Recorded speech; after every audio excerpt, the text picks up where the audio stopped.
Bonsoir Dieudonné. Bonsoir Jackie. Comment ça va? Très bien, merci. Depuis notre dernière interview. Oui, qui remonte à il n'y a pas longtemps, nous nous sommes retrouvés devant chez Bolloré. Chez Bolloré, tout à fait. Exact. Très belle manifestation, très belle mobilisation. Bon.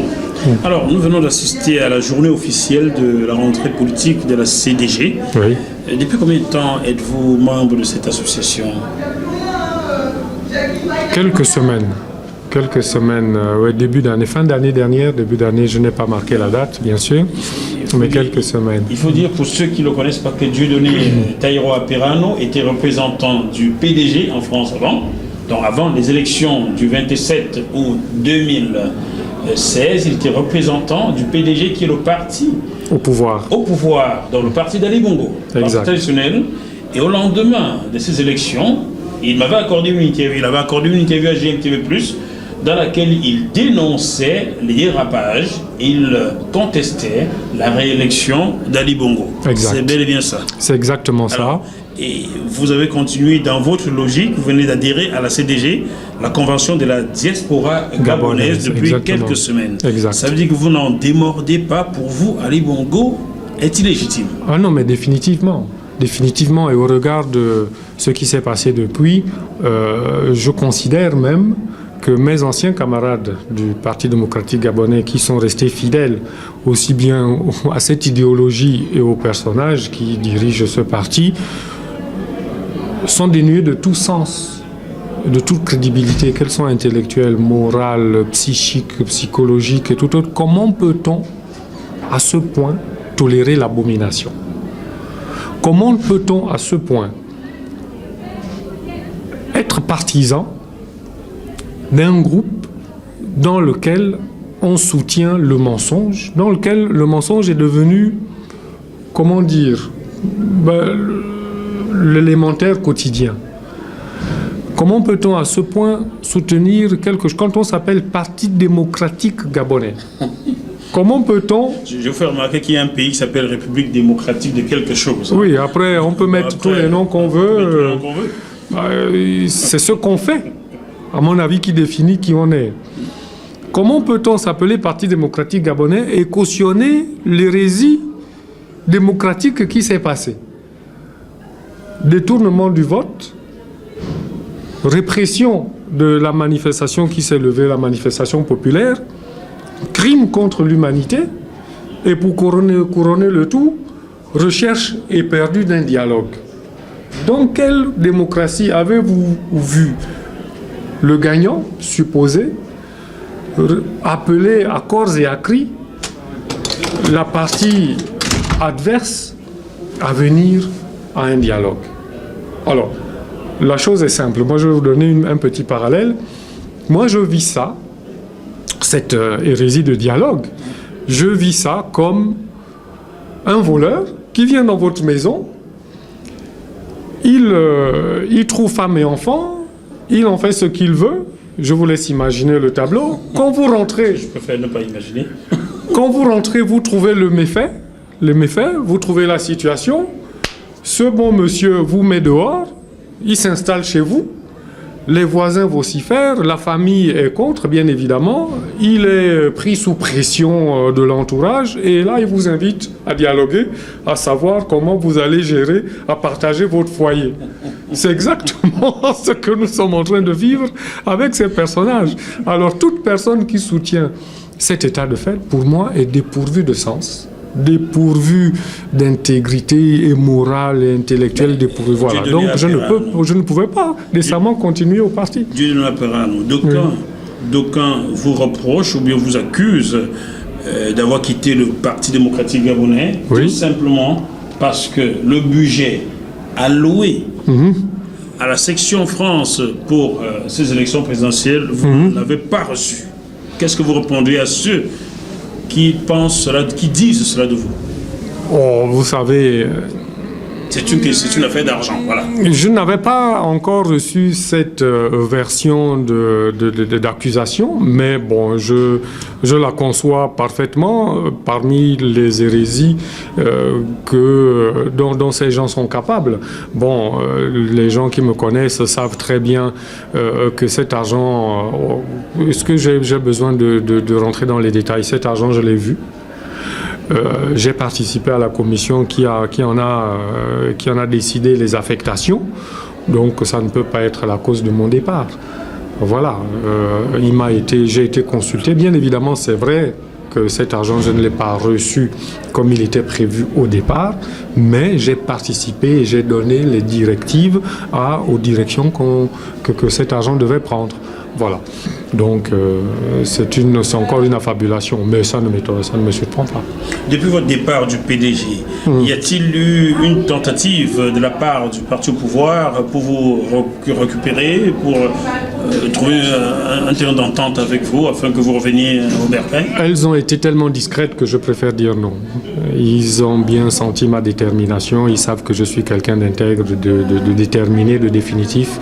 Ils ont essayé timidement, mais sans aller plus loin. Voilà. Plus loin. Exact. Aujourd'hui, est-ce que vous pourriez retourner dans votre pays, le Gabon? Beaucoup me le déconseillent et moi-même, je ne me le permets pas pour l'instant. J'ai des amis très proches qui ont subi la mauvaise expérience des géoles, d'Ali Bongo Ondimba, Christian Remanda, qui est un ami d'enfance, a été incarcéré quelques jours après que nous ayons échangé au téléphone. J'ai un ancien camarade, Patrice Nenjo, qui a été incarcéré quelques jours après que nous ayons échangé au téléphone. Quelques jours, 2 jours après que nous... Vous voulez dire que dans votre pays, les téléphones sont tous sur écoute? Mais la commission, enfin la mission de l'Union européenne en a fait la brillante démonstration. Donc, cela signifie, chers téléspectateurs, si jamais vous ne voyez plus Jackie Moafo monter le JNTV+, et on vous dit qu'il a fait un tour au Gabon, ben faites monter. C'est ce que vous pouvez même demander pourquoi Christian Remanda a-t-il été incarcéré. Jusqu'aujourd'hui, lui-même, il est incapable de dire pourquoi. La raison ne lui a pas été signifiée. Patrice Nenjo, et encore aujourd'hui, nous avons 2 personnes notoirement connues, Bertrand Zibi ou Landry Washington, qui restent encore en géole, sans raison particulière, à part celle de ne pas cautionner le pouvoir en place ou de le combattre. Alors moi qui suis combattant de ce pouvoir en place, je pense qu'il est beaucoup plus prudent que j'attende tranquillement l'alternance qui ne manquera pas de se manifester bientôt. Vous êtes à ce point-là confiant? Certain. Il n'y a plus aujourd'hui aucune raison pour donner confiance à ce pouvoir. Ali Bongo Ondimba ne peut plus rétablir la confiance, il ne peut plus réunir les conditions pour diriger le Gabon en toute quiétude, de manière raisonnable et efficiente. Il ne peut plus. Le terrain, le cordon est coupé, le fossé s'est creusé, c'est devenu un fleuve, pour ne pas dire une mer. Donc la seule issue, c'est le départ. Si les gens qui soutiennent Ali Bongo Ondimba ont un tant soit peu l'amour du pays, ils doivent se rendre à l'évidence. Vous savez bien qu'ils n'ont pas l'amour du pays. S'ils avaient l'amour du pays, vous ne seriez pas allé manifester devant Cheboloré il y a 2 semaines. Je le pense fermement et vous l'avez dit. Ils n'ont pas l'amour du pays, ils ont l'amour de leur situation. Ils n'ont que des intérêts personnels qui les guident à rester dans leur position parce qu'ils profitent ici et là d'avantages particuliers. Ils n'ont pas eu le courage qu'a eu Séraphin Mundunga, par exemple, pour partir. Ils n'ont pas eu le courage qu'a eu Jean Ping pour quitter les Ils n'ont pas eu le courage qu'a manifesté Jean Yegendong. Voilà, pour ne citer que cela. Donc, ils restent là par intérêt personnel. Mais, je répète, il n'y a aujourd'hui aucun élément qui permette de dire que à terme, à moyen ou court terme, même à l'issue d'un dialogue fut-il bancal, Ali Bongo Ondimba puisse réunir autour de lui et les gens et les conditions pour diriger ce pays de manière efficiente. Aucune. Chers téléspectateurs, Aucune raison. J'ai cité Bolloré, j'ai vu qu'il m'a été fait des reproches après la manifestation que vous avez faite devant la tour. Il m'a été fait des reproches. Je tiens à dire que je n'ai rien contre Vincent Bolloré, comme je l'avais déjà dit à Michel Roussin en 2005, quand j'intégrais le groupe Bolloré. Je n'ai rien contre l'homme, j'ai quelque chose contre le système peut-être, mais pas contre l'homme. Ça n'aurait pas été Bolloré, ça aurait été Pierre-Paul Jacques, le chien ou le chat. Donc, j'ai travaillé pour Vincent Bolloré, à qui j'ai demandé un entretien. Et vendredi 8 juillet 2005, il m'a tapoté à l'épaule en me disant « Je sais que vous voulez me voir, laissez-moi un peu de temps ». J'en suis parti sans jamais avoir discuté avec lui. Donc, il aurait peut-être été bien qu'on discute, peut-être il aurait traité l'Afrique différemment en écoutant le jeune homme que j'étais à l'époque. Voilà, Dieudonné, on va revenir sur la journée officielle de la rentrée politique de la CDG. Qu'est-ce que vous en tirez comme conclusion? Des axes de travail très intéressants. Nous avons vécu aujourd'hui 3 panels. Le premier sur le partenariat franco-gabonais, partenariat économique, sur lequel les intervenants, les panélistes ont, brosser le tableau et tirer les signaux sur lesquels il faut s'appesantir pour traiter la chose, mais bien évidemment tout en esquissant des axes de travail. Nous avons eu ensuite le panel lobbying à travers lequel M. Sorafin Mundunga particulièrement nous a brossé le tableau de tous les accords internationaux à travers lesquels nous pouvons trouver des moyens de pression pour aboutir à éventuellement une action onusienne. Voilà, pour vous dire que ça c'est au moins un élément à travers lequel nous pouvons être sûrs que ce pouvoir tombera, s'écroulera assurément, parce que nous sommes engagés dans cette voie. Et enfin, le troisième panel parlait de la résistance plurielle, dans laquelle on trouve tout un melting pot de personnalités qui a vocation à mettre en place les conditions pour une alternance, paisible. Lorsqu'on me parle de l'ONU, cela sonne un peu, ça fait tic dans ma tête, car pour moi l'ONU est une organisation qui regroupe les nations puissantes et défend leurs intérêts. Pensez-vous que l'ONU puisse aller contre ce que la France veut en Afrique? Écoutez, la France fait partie de l'ONU. L'ONU a une manière de fonctionner et l'ONU a déjà posé des actes.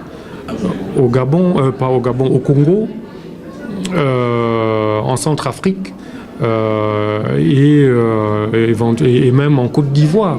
C'est à travers des résolutions de l'ONU que la France est intervenue au Mali. C'est à travers des résolutions de l'ONU que la France est intervenue auprès du président Alassane Ouattara. C'est après les résolutions de l'ONU que la France a assassiné Kadhafi. Vous l'interprétez comme ça, le politicien que je suis s'interdirait d'utiliser des termes aussi forts. Mais effectivement, il y a eu des résolutions de l'ONU qui ont diligenté des actions contre le dirigeant considéré à l'époque comme étant s'en prenant à son peuple. C'est une façon de vous dire que l'ONU... Et d'ailleurs, pour l'exemple de Kadhafi, quelle est la raison pour laquelle l'ONU autorise l'intervention de la France, des États-Unis et les alliés en Libye? C'est parce qu'ils ont considéré qu'il y avait un peuple en danger, et donc l'ONU a diligenté la France, les États-Unis et les Alliés pour aller sauver un peuple en danger, de la même manière qu'un peuple est en danger au Gabon sous le fait d'un tyran et d'un système multidécennal. Le peuple est en danger partout, même en Syrie, mais l'ONU n'a rien fait là-bas. J'espère qu'il va des choses au Gabon. Je ne m'engagerai pas, je vous laisse la responsabilité de votre interprétation. Dieudonné, y a-t-il une question que vous auriez aimé que je vous pose et que je n'ai pas devinée? Non, je pense que nous avons fait le tour de la question. J'ai été content. Peut-être mon rôle au sein de la CDG. Vous avez déjà un rôle au sein de la CDG, à peine arrivé? Il est très difficile pour des gens pour quelqu'un d'actif comme moi de rester sans rien faire. Quel est ce rôle-là? Bon, j'ai accepté humblement d'accompagner le président Bruno Ella, que j'ai combattu pendant, oui, il faut bien le dire, en tant que responsable du Parti démocratique gabonais, mon rôle était de combattre les opposants, bon, bien évidemment. Donc la CDG était l'organisation principale qui mène des actions politiques au sein de l'opposition en France. Et la CDG a posé ce que je considère comme étant l'acte politique majeur en politique gabonaise, ici en France, en décembre, en organisant le grand congrès de l'opposition en décembre 2014, congrès qui a vu la participation de toutes les figures emblématiques de l'opposition, en passant par Jean Ping, Jean Yekendong à l'époque, Lung Bengonsi, enfin, toutes les grandes figures de l'opposition ont participé. Ça a été une réussite totale, quelque chose que nous, les PDGistes, à l'époque, n'avions jamais réussi à faire. Et que vous combattiez à l'époque. Et que je combattais à l'époque. Ça m'a permis de savoir à qui j'avais affaire. Donc, c'était, vous savez, quand on est petit, on se chamaille, on se bat, et ce sont d'anciens adversaires qui font les meilleurs amis. Aujourd'hui, je suis heureux d'avoir retrouvé des amis, parce que au-delà du combat politique, de la joute politique à laquelle nous nous sommes adonnés, il y a eu l'opportunité de se connaître, de s'apprécier, de se respecter. Et le fameux congrès dont je viens de vous parler, j'ai été officiellement invité en tant que responsable du PDG. Et effectivement, c'est quand même curieux. J'étais invité, c'est vous dire à quel niveau je m'y suis rendu avec 2 de mes collaborateurs, et nous avons assisté, et c'est quelque chose que j'ai beaucoup apprécié, et c'est donc sans réserve et sans aucune gêne que j'ai retrouvé ce groupe de Gabonais qui sont animés par l'envie de faire prospérer le Gabon. Voilà, c'est ce qui m'a animé, ce qui m'a emmené. Aujourd'hui, auprès du président Bruno Ella, vous occupez quel poste? Je suis son conseiller stratégique. Conseiller stratégique du président de la CDG, Monsieur Bruno Ella, qui vit à Bordeaux, hein, Docteur Bruno Ella. Hein. Exact. Ah, bon, voilà, ouais. Je ne sais pas pourquoi le terme Bordeaux vient faire là-dedans, il vit en France, oui. Il vit en France, voilà. Donc c'est pour voir si c'est bien de lui qu'on parle, car tout à fait. Une seule fois de ma vie. Tout à fait. Et l'autre intérêt que je trouve à militer au sein de la CDG, c'est donner corps à l'élan politique qui s'est manifesté en faveur du président élu Jean Ping au sein de la diaspora. Ce mouvement de mobilisation qui s'est levé pour dire non au vol, non au hold-up, non à Ali Bongo Ondimba, ce mouvement ne demande qu'à être organisé, qu'à être, qu'on lui donne un corps, et je pense que la CDG est le bon atome autour duquel toutes ces forces peuvent s'agglomérer pour donner une force politique à la diaspora. C'est ce que je vous souhaite, mon cher Dieudonné Apérano. Merci beaucoup, Jackie. Sachez que les plateaux de JMTV+ sont à votre entière disposition, tout comme à la disposition du camp Ali Bongo. C'est quand vous voulez. Vous allez sur le site jmtvplus.com, vous y trouverez mon numéro de téléphone, mon email. Voilà. JMTV+ donne la parole à ceux qui veulent l'apprendre. Et nous avons déjà travaillé ensemble quand j'étais au PDG. À l'époque, j'étais correspondant de Gabon Télévision, et je prenais tous ceux qui venaient à moi, même s'il y avait des restrictions. Hein. Ouais, bon. La maison imposait des restrictions. Vous aviez à l'époque toutes les priorités et pas les autres. On ne m'avait jamais envoyé vers la CDG, mais je comprenais pour qui je travaillais. Donc désormais, c'est mon propre média, JMTV+, et je reçois qui je veux. Et qui je veux, c'est tout le monde. Voilà. Merci beaucoup, Dieudonné. Merci, Jackie. À très bientôt. Au revoir.